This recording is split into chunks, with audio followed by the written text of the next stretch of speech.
problème ezali nini oyo batekeli zandu bandeko ya Jamal Jamal alongwe kuna na 100 jours akomi su na zandu eloko tozo comprendre te eloko ezoboma politique à Congo interprétation nga naza limité na ba réponse parce que je suis pas de l'hôtel de ville naza député provincial te na sala na zandu te mais tant leader d'opinion na sali démarche moko normal na komeli bourgmestre asengi permission ya gouverneur abi akita almona akendo sala analyse pone sunga opinion toza wana te pona ko chauffer milimo ya bato mais toza na pona ko sunga opinion bayeba ndenge nini moi ba avancer eza facilité politique à Congo na etamboka eza André Kimbuta tikeli biso nyongo ya 60 millions de dollars mutuna na boko tuna te je pense que exemple moko omoni ndenge nini Gombe akala na oya lelo makamba koloba mingi eza te donc eza ba institution ba konzi biso pe bato doit charger la sécurité tozo telemela ngo penza soki tomoni yo kaka na Gombe ba biloko ya salité okozwa oya yo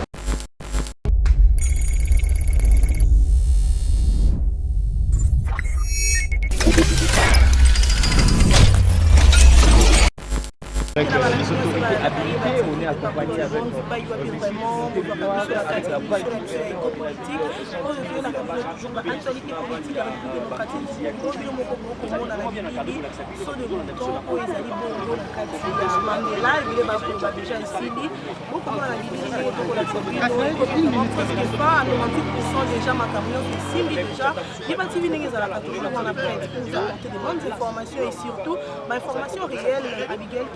bino akitela kibino awa pona koyela bino ba actualité politique beaucoup de monde so de montant la biso ndenge vraiment ekomi na suka nous vous apportons ces images pour la collaboration bino et ba travaux eza ko avancer petit à petit donc programme de son chef de l'état eza pour avancer si toi comprendre tout ça comprendre comment la image oza accompagner na yemo commandant so de montant eza vraiment presque fini beaucoup monde na bino na bibili tokozela kaka mokonzi mboka le chef de l'état Félix Tshisekedi apesa bongo ndikisa mpona koyeba ete ouverture ya sodo moto kozala quand toyebi ke ndenge eza wana ndenge baprometaki biso ke d'ici fin juin ekosalema bongo inauguration tokomona déjà awa na rond-point Mandela déjà c'est déjà ok tokozela kaka basodo moto ya biso mosusu oyo eza na ngambu ya Tchangu mpe oyo ya ngambu ya commune ya Ngaliema soki esili en tout cas bokozala vraiment très satisfait na ndenge bolandaka toujours na Yeba TV vous avez demandé à ce que Abigail il y a pas moyen aussi la biso vraiment ba étant de lier ya baso de mouton yango yo tokiti lelo dimanche pour na kolakisa bino ba bilili oyo pour na bomona ndenge ni ba travaux et kokende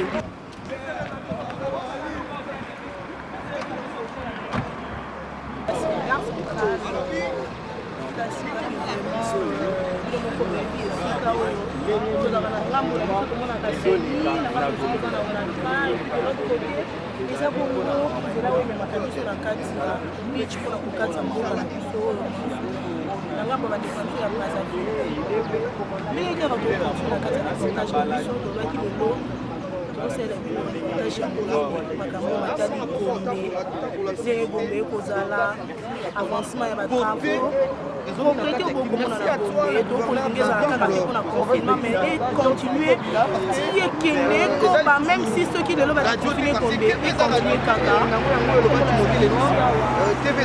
otima otowana mikote babone na biso nyonso ndenge tokokaka toujours koloba lekangama eske mama bida bokendaka kuna lelo toza na Gombe tokosala baimage oyo mpona kolakisa bino ke non RDC la ville province de Kinshasa eza pour avancer petit à petit malgré balobi ke non avancement nyonso na vie ezwaka toujours temps ezwaka toujours baembûche ndenge bokomona mais toza na eliki yake Congo na biso Kinshasa na biso kozonga Kinshasa la belle oyo bolobaka de tout le temps Kinshasa biso toyebaka na ntango bakoko ezalaka kitoko yango bokomona petit à petit le gouvernement de la ville province de Kinshasa akotia propriété bandeko mpe na ngambo bokomona malgré il y a confinement mais il y a de ceux-là où bakokombola mboka bakobongisa propriété kolandama je pense que exemple moko omoni ndenge nini Gombe akala na oya lelo makambo koloba mingi eza te donc eza ba institution ya bakonzi biso mpe bato doit charger na sécurité tozo telemela yango penza soki tomoni yo kaka na Gombe ba biloko ya salité okozwa oya yo par rapport au fait que moment commentaire que nous après des confinements comme toza na bataille de cheval mosusu te à part oyo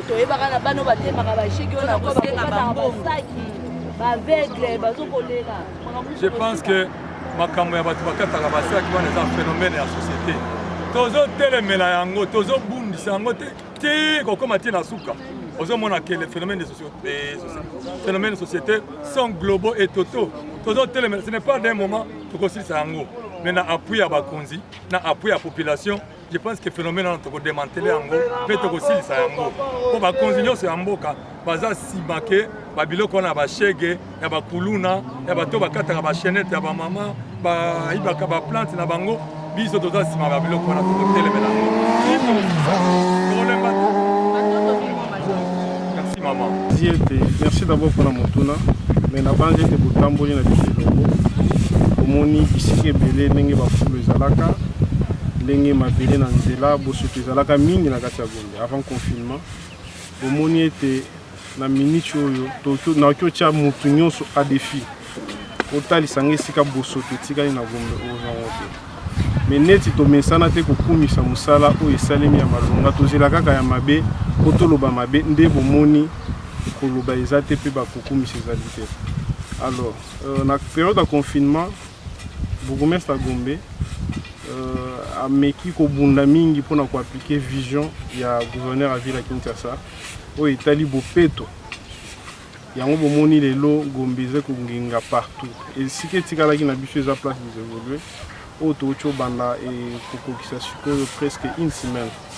Pour un petit rappel, place des évoluer eza esika moko ezalaki na programme ya primature prise en charge na primature mais depuis primature est déserté na prise en charge wana ekoma charge ya commune kokata matisi neti bomoni ekatami boye kodresse yango kocoiffe yango eza mosala ya mingi eoti osalema message oyo nakoki olancer en passant eza ke biso moko nde bato ozongisaka bosoto omoni tout au long boulevard ndenge mokonzi gouverneur ya ville ya Kinshasa atie bapoubele wana eza te mpo ebanda ozwa biloko ya charge ebele omeli mai obwaki omeli sachet obwaki service ya Gombe bopeto na service communal na service ya Raskin baobanda olongola bapoubele wana régulièrement c'est pour éviter ce que tozongisa lisusu Gombe na bosoto neti totikelaka yango bomoni ke l'état aza na capacité ya kosala mais population mpe esengeli bazwa conscience mpona koyeba kobatela bisika na biso na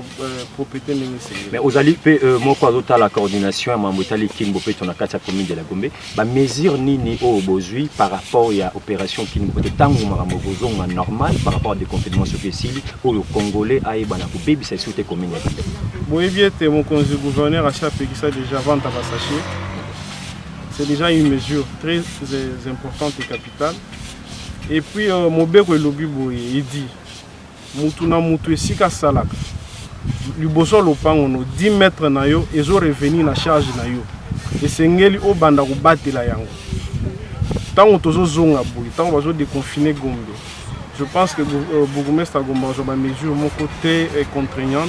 Par rapport à batu nyonso o liboso lopango na ya tiki ne matiti azoze la gouverneur ya kokatela ye atiki ne bosoto foule comment na comment olala ba amende zali vraiment la loi va s'appliquer dans tous les détails possibles oyo ko senga si faut même aller au parquet batu wana tokokende na bango parquet nous allons les contraindre chacun ya kotosa mobeko oyo esi ekomama mpona mboka par rapport à mambo bopeto mais nini oyo bokomesa ya Gombe azoloba par rapport ya baenfant de la rue tokomona totamona mino loloba ako continuer kaka tobengi bana basheke oyo et puis na to bazali ba personne vivant avec handicap bazali vraiment ko déranger population surtout tant on vit les actes normales au bosibé par rapport à la situation. Je pense que question na oyo taille enfant de la rue il faut ba réintégration na bango na société.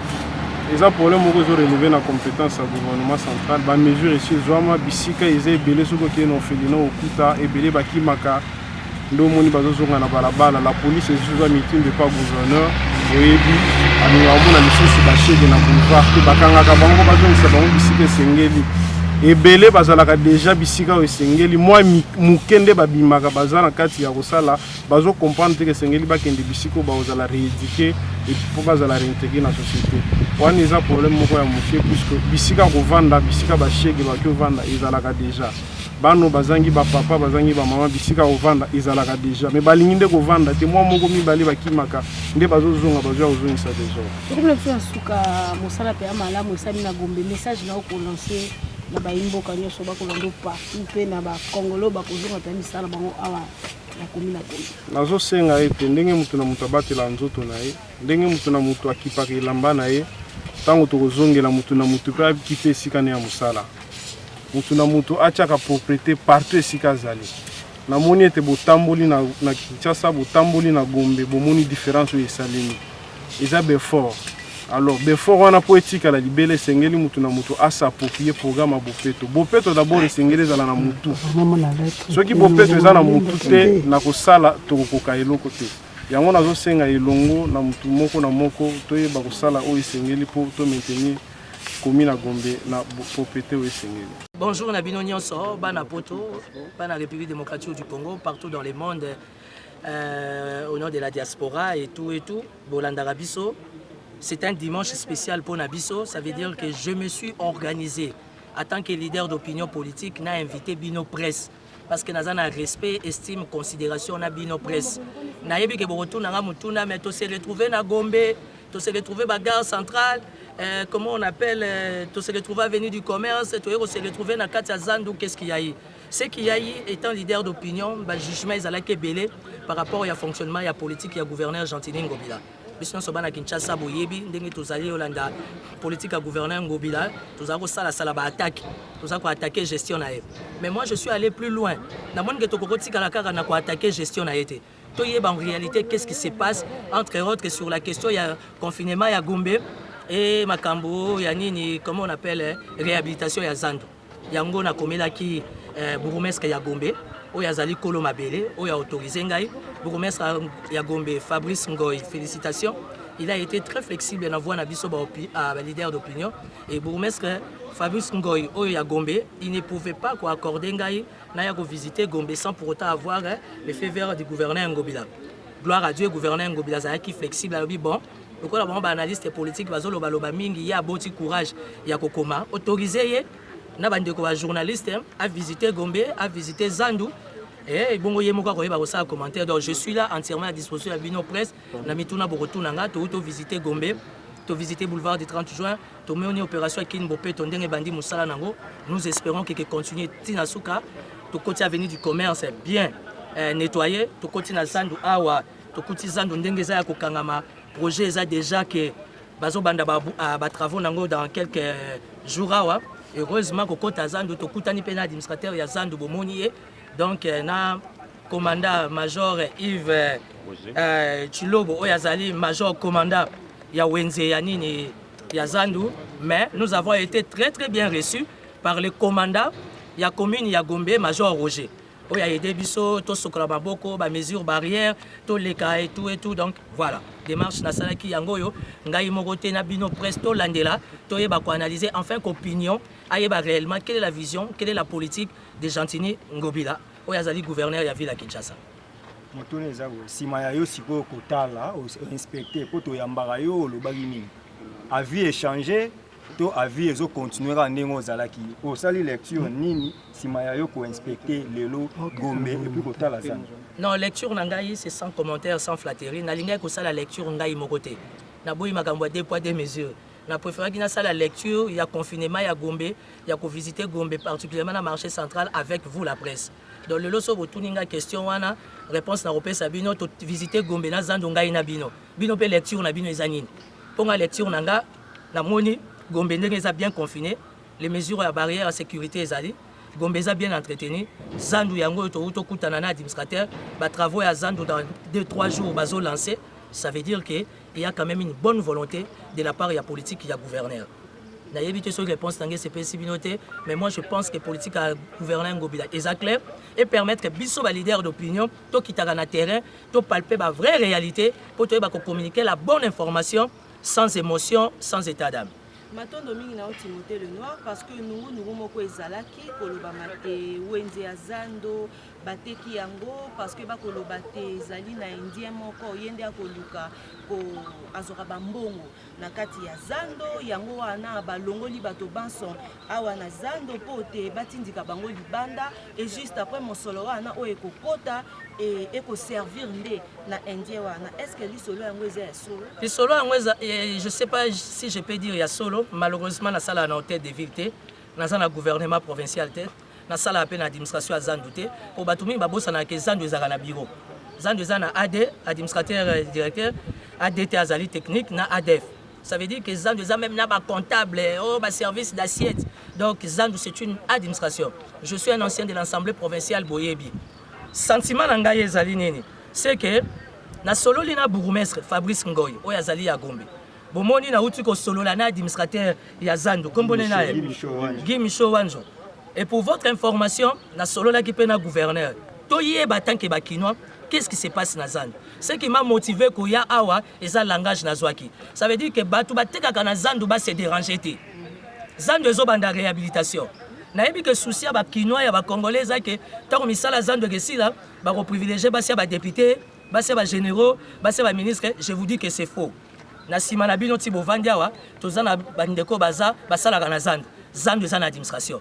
Ça veut dire que eyebani que na pavillon 3 bazalaka autant na table boye monsieur boye na pavillon 5 bazalaka autant bazalaka boye. Ça veut dire que ndenge travaux ya Zandu ezo banda na réhabilitation bozu image en pleine révolution ya modernité en plein 21e siècle tokoza na wenze ya soni ya salité boyete en plein centre-ville oeza capitale à Kinshasa en plein Gombe oezali miroir ya République démocratique du Congo eza soni sans complaisance naza d'accord na politique ya Ngobila en tant que gouverneur pour réhabiliter Zandu ba mama ya Zandu bandeko bokola na biso na poto boyebisa ba mama bandeko na biso bateka na Zandu bazala tranquille administration ya Zandu est répertoriée bato nyonso ba travaux ezo banda tant ba travaux que la ba kosala nini ba chef ya pavillon ba ko bengisa bato na bango parce que ba numéro de téléphone eza plus loin ba adresse pe ezali. Donc bozo Zandu ka te eska to ya ko beta cop to luke lamba tombola to koti malewa et puis Zandu fallait ka bakangango et so mona wenze za na kuzu en plein moi boye OK ba mesa mso za na Zandu okokota na mwasi na moi o sepeli na yo ça se fait nulle part. Malewa eza nango problème te malewa to kolia. Alors moi makambo ebele zaki na Zandu shege muyibi kuluna na cadre d'insécurité la ndenge ka coroner ye mokilango evanda kimia il fallait pe ka Zandu peto stopper ngo boye et za réhabilitation nango et permettre na sécurité za na cadrage nango et permettre na parking ya ba client bato yo tout baza ya Zandu baza répertorié souci ezate tant ba travaux que si la moutonnion ça vous allez interpeller d'ailleurs na eu information et pas bourgmestre ya Gombe Fabrice Ngoy na monsieur l'administrateur à Zandu sur ordre ya gouverneur ba mama mingi ba kotisi bango benga ngoni na ba kato na ba louvoi ba zu groupe mususu ba memi bango na Somba Zigida lobby bomona ki gouverneur akendo sala descente na Somba Zigida. Bref, malheureusement pour moi je suis pas de l'hôtel de ville wana eza information ngana za yango na chango na disposition na bino la presse ndeko Timothée Lenoir motuna nanga ezali boye toyebi ete bana mboka Kinshasa ba vivra toujours au jour. Ça veut dire Zandu à côté ça plus de 15 à 20 000 personnes au yobale ça ba mabota pe ba foyer na bango baza ba futamité na ba futami o l'état futaka na bato nyoso bakana ngoma Kinshasa sur le 12 millions de babita Kinshasa tant mususu na babita Kinshasa to leki ata katikatité. Alors tous ces gens là quelles sont les précautions au yo l'état azwa ki tango ayeba ki eta kokanga Zandu par rapport ya ba famille na bango? Est-ce que bino ba leader d'opinion nengo kobeta tolo wa to sepeli pas kobeta tolo ya ba malamu mais koyeba kokote la population c'est autre chose. Boyebi ete il y a combien de milliers de familles aujourd'hui qui sont privées parce que vous prenez du temps. Il y a qu'on réflexionner, il y a qu'on sala audio sur boligi eza malamu pour la biso.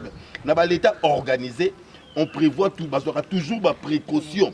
Il y a qu'on paie ça même batouana ba crédit pour être baye ba ko survivre jusqu'à ce que ba ko rétablir esika lango. Bo sala ka makambo da bino ba konzila bino na loyenge na ko yeba ete ba famille na pe ba sala ba bana ba ndako ba futela ka ete. Na ko répondre yo. Na ko répondre yo. Na comprendre souci na yo. Na ko répondre yo. Malheureusement pour moi, 1, je ne suis pas de l'Assemblée provinciale. 2, na muta hôtel de ville. 3, na zape muta Zandu te. 4, avantage nanga naza leader bon au côté là bango pour la nazo côté la mututé Timothée le noir combat dans ngeza ka peuple mais peuple wana za na besoin na biso ba leader to la kisaye nzela to beti sami mabagwa to suis sur le lem yango wana bozana image à saut des moutons ici ça veut dire tant ba relancer saut de moutons et que ça ani et que sunga biso par rapport à makambo embouteillage c'est vrai que mboka na biso fonctionnera na informel wana mingi za makambo na biso ya koteka ao mais to kende to zonga biso nyonso ndenge toza ba responsable père de famille totala na nos conditions zando ezali wana siko likambunde ko mwali m'a posé question félicitations et que les canaux télévision le chef de l'état Mokonzi Mboka Fachi Beto akoyoka premier ministre akoyoka Gentili Ngobila akoyoka politique nini bango bazo dégager pour na ko stabiliser bato ni soit tekaka na zando ngai logique na ngai na monaki par rapport ya kokita na zando sur terrain zando ils ont mérité réhabilitation et que l'obiso qui zando ici to attaquer pe Gambela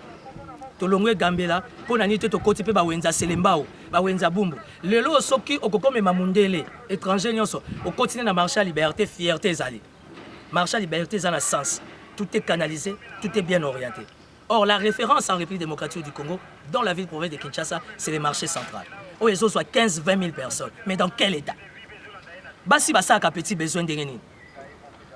Mais vous avez fait par palier, donc ça dit basali. Justement parce que ils ont qu'un par palier. Non, bakangi totalement de ko to kende pe na moi solo. Bakangi totalement. Journaliste il faut aider opinion. Tango lobby ke bakangi zandu nyonso c'est faux kato ezo sala. Louvre ezo sala. Babaki sina baba musu itage ezo sala. Ba mama mingi bazalaki na zandu awa administration ya zandu. Et memi bango sur instruction du gouverneur bobenga yango nini na wenza zigida. Bamisusu bamemi bango na wenze ya Gambela na wenza Kalembelembe d'ailleurs wenza Kalembelembe na kosenga pe na bourgmestre alingwala soka koko yamba biso ndenge bourgmestre Fabrice Ngoya yambi biso tokendo visiter Kalembelembe mboka eza ya biso le temps est difficile mais to vivre pe na condition lokola bato condition ya zandu oyo to sauver pe ba mamo ba bokoli biso na bilamba tombola na malewa na ba boutique na so ba indien ba libanais botala ba boutique oyo. Même pas au Congo-Brazza, même pas na Rwanda, même pas na Burundi, nous pouvons avoir des boutiques comme ça. Ça veut dire que c'est une canalisation. Ndeko tatsena ba ki o bateki zandu naza na preuve te. O bateka zandu pas libanais moko na yebité. Et là on a yebi ke zandu za na administration ngai na bino to kutana administrateur. Alors te problème ezali nini? O batekeli zandu bande kwa Jamal. Jamal a longwe kuna na 100 jours à komisu na zandu. Et là quand on comprendre était et là que ma politique à Congo interprétation. Nga naza limité dans ma réponse parce que je suis pas de l'hôtel de ville, naza député provincialité, na sala na zanduté. Mais tant leader d'opinion na sali démarche moko normal. Na komeli bourgmestre a sengi permission ya gouverneur abi akita. Almona akendo sala analyse pour ne sunga opinion. Toza wana te pour na ko chauffer milimo bat, mais toza na pour na ko sunga opinion ba ye bandenge nini moi ba avancer ça. Eza facilité politique à Congo na etambo keza André Kimbuta tikeli biso nyongo ya 60 millions de dollars mutuna na boko tuna te 60 millions komoni ndenge chauffeur bakaki Kimbuta bazalia ndeko na yo pardon abeti di solo à 60 millions mais soki mboka ngo ya bino o bino ba leader d'opinion loko ezali to beti to yoki na équipe nationale le gouverneur Ngobila a lobby que na ba banque nyonso ke senga crédit ba boy ko pesa ye crédit pourquoi parce que Kimbuta tika 60 millions de dollars na 14 millions elengi nango ya wala et loko eza bien ezanini pour na politicien ko defa ezaka lisumuté politique a bien il faut defa ti bomona ba mbonga ba FMI ba banque mondiale to defaka po biso pe to yebi ndenge nini to zongisela ka bango to lukande ya André Kimbuta na 60 millions wana total soki Ngobila koloba lisusu nini. Parce que lobby que c'est que sur un crédit ba PCT. Na niveau du gouvernement national azozo rétrocession té. Ça veut dire que politique ya gouverneur les a bloqué, politique ya ba bourgmestre les a bloqué. To mona ki bango ba kutani, bango na bango kuna ba taper perdre. Mboka za ya PPRD té. Mboka za ya IDPS té. Mboka za ya Lamuka té. Mboka za ya ngana yo congolais. Oyo soda o policier o fonctionnaire, biso so ba congolais to vota ki Félix Tshisekedi.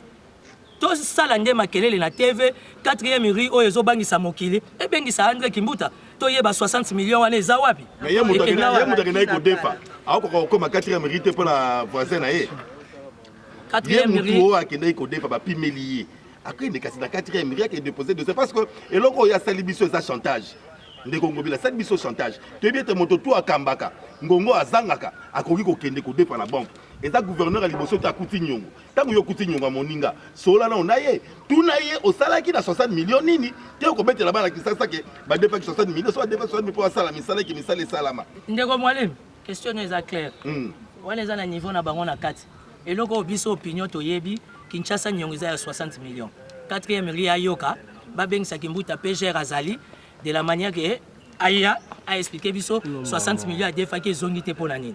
Ndeko Timothée le noir mutune yalika mibale bato ba kolanda biso de partout dans le monde ba yebi combat na yo ndenge ezalaki obande ko combattre la personne na son dignité obande ko combattre politique ya ngobila. Lelo bato ba kolanda yo de partout ba moni Timothée le noir oyeli so ko soutenir politique wana. Toko kenena sisa oboloba mutune yali ngai. Et pas nanga ba sisa kate. O sisa te na ko sisa. Soki yo modifier na mutune na ngai na sisa. Timothée le noir n'est pas venu soutenir ngobila. Je ne suis pas du PPRD. Soutenir la politique à Ngobila. Je ne suis pas du PPRD. Je ne suis pas député provincial. Naza est hôtel de vite, Naza est Zandouté. Naza leader d'opinion, on a respecté le principe. Na komeli bourgmestre ya Gombe. Na lingi na kitana visiter na solo la na presse. Bourgmestre a l'obéza droit na yo en tant que citoyen congolais. Tika na c'est une autorisation ya gouverneur. Et voilà, merci Mingi Nabatonio Sobalandaka Yeba TV de partout dans le monde, vraiment, na 4 émissions éco-politique. Au Bozaka, toujours on a prêt pour na Kolandela. Ba actualité nini au monde mboka Abigail Kilunga Elibiso na journée à lelo. Na yango ndenge bilo moko bo na bilili tozalaki wana pour na kolakisa bino évolution ya ba saut de mouton ndenge komi na ba niveau nini et puis bo moni ndenge to profiter kaka na caméra na biso ya lelo pour na kolakisa bino commune ya Gombe.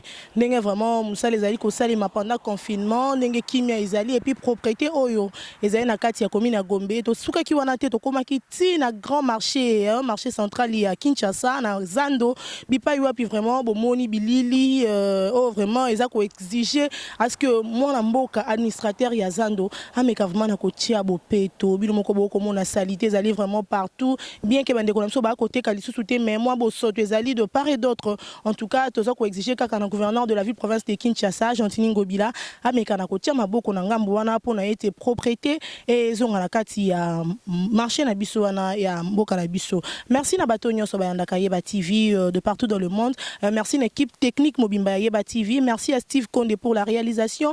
Merci na bato nyonso bazwaka vraiment temps na bango pour na ko partager ba vidéo na biso. En tout cas pour s'abonner na Yeba TV, vous ne serez jamais dessus. Boko vraiment ba actualité oyo bolukaka partout hein bo mona raté na Yeba TV boko zwengo pe boko mona ya bien et surtout ba information réelle et exacte o ezanga toujours kozala te na kati ya Yeba TV. Merci ngala bino to mona na mikolo mikoya.